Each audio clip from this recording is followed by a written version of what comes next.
Happy Sunday, beautiful people in my phone. Ooh. Welcome to Car Conversations, where we talk all things faith, freedom, football, etc. Rivalry week. Rivalry week. Say it 5 times fast. Did not disappoint. OMG. As I'm stuck in downtown Atlanta traffic, I just thought I'd pop on and just say, wow, what a weekend. What a weekend of football from Georgia and Georgia Tech. Good old-fashioned hate. I think that's the name of it. Y'all correct me if I'm wrong. 8 overtimes, which I mentioned it last week. I mentioned that Georgia Tech was going to be a problem for Georgia. But kudos to Kirby Smart and Carson Beck, for rallying their team, to come from behind the way that they did. I think they were down 21-0? Was it something like that? Too many games for me to remember scores right now, but that's what winners find a way to win. So, but Haynes King, I still say, Haynes King is the truth. He is the truth, and y'all better respect him as QB1. He's the truth. Okay, so many games. Where do I want to go? Ohio State and Michigan. Ohio State and Michigan. Y'all, Michigan has owned Ohio State now for 4 years in a row. Ryan Day cannot seem to get over that particular hurdle.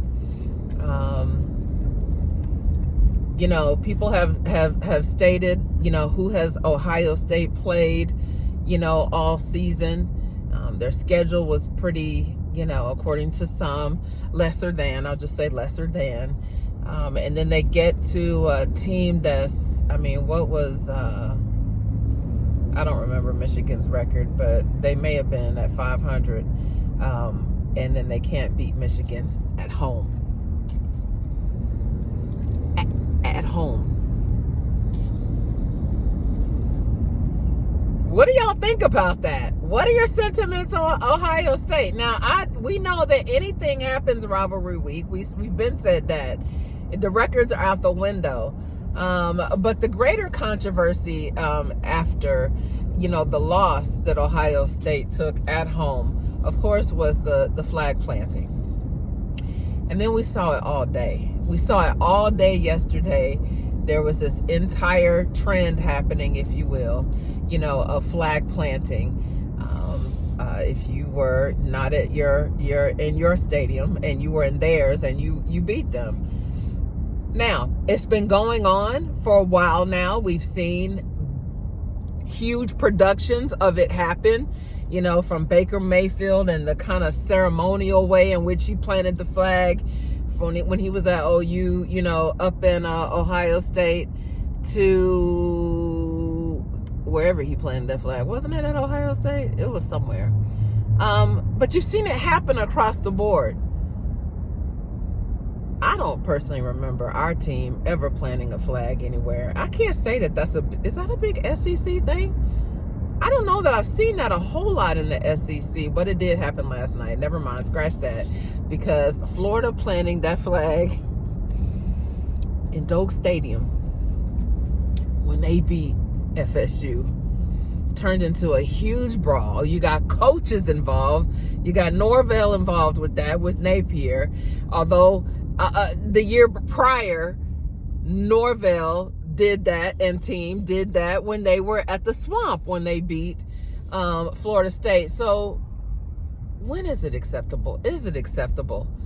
If you've been guilty of planting the flag, on another team's property, on their field after a big win, do you have a right to be mad about it when it happens on your field? Win the game, right? Win the game. If you win, you don't have to defend the center of your field because you have already defended the center of your field during the 60 minutes of play. And that's just kind of how I feel about that. Is it classless? Yes, all of it is. All of that is classless, 100%. And we should win with class, and we should know how to lose with class. But clearly, I don't know, y'all. We're becoming a more classless society, it seems like to me, from throwing bottles on the field when we don't agree with the call, to the bravado in which, we want to win games, and I just believe you should act like you've been there before. Celebrate the rivalry because it's a rivalry, right? I was having a conversation earlier about this, and there's no respect in a rivalry game. I mean, it is what it is. But it's out of hand, and the NCAA is going to do something about it. They're going to start fining schools, or there's going to be some sort of parameter in place, probably sooner rather than later, sooner than they can get their arms around the NIL and what needs to be put into place regarding that. They're going to put something in place regarding fines or some sort of regulations around what happens on another team's field. But anyway, great rivalry week. So shout out to Billy Napier for solidifying why he has the contract that he has. Side note, for Gus Malzahn to walk away from UCF to come in and take the OC position at Florida State is very, very interesting. So we'll see what happens with recruiting and transfers, right? As the portal's about to open up and signing day approaches, we'll see what happens within the state of Florida as far as who wins that state between Miami, FSU, and Florida. Who's going to win the in-state recruiting battle there? And then, of course, you have players that go elsewhere, completely go elsewhere out of the state of Florida. So that's going to be hot. That's going to be a hot area to take a look at.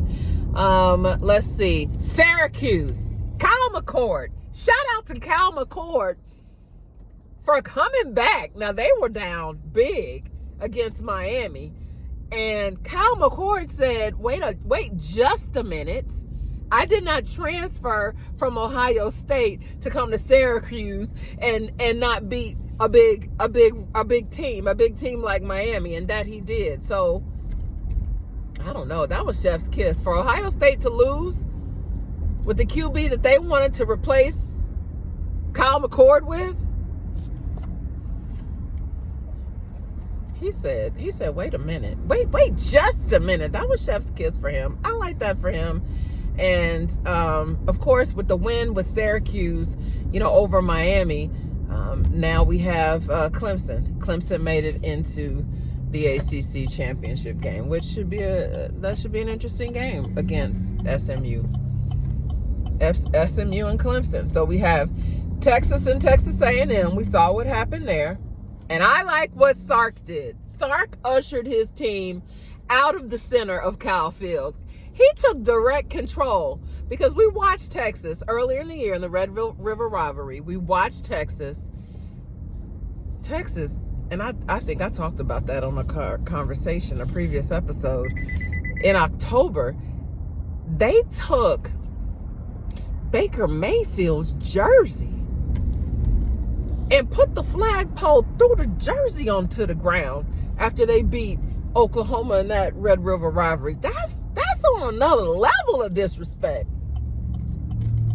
It's a rivalry game. But Coach Sark, being the leader that he is, being the coach that he is, he led his squad off of the field, away from the center of the field. Now, I don't know where that game was played because it wasn't the OU in the center of that field. I mean, it wasn't I'm sorry, it was Texas and Texas A&M. He took them out of the center of that field at Kyle Field. He took them out, he ushered them out and into the locker room. And they celebrated in the locker room, I'm sure.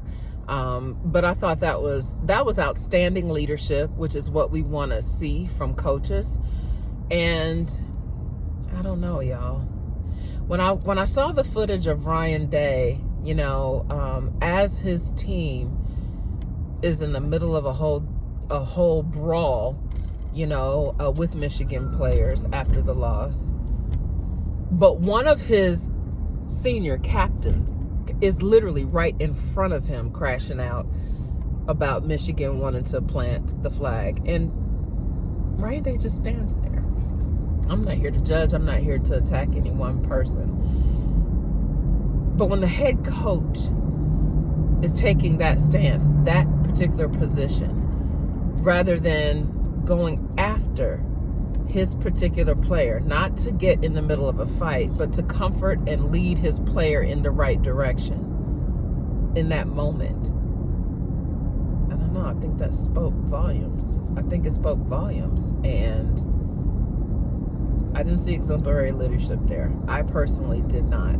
You know, I like to see the coaches, you know, take the players. I saw Greg Byrne. Let's move to the Iron Bowl, because I saw Greg Byrne after the Iron Bowl literally grab one of our players from getting into a brawl, because it was heated, and have him move, you know, off of the field. And that was needed in that particular moment. And that was Greg Byrne. That's the athletic director at the University of Alabama.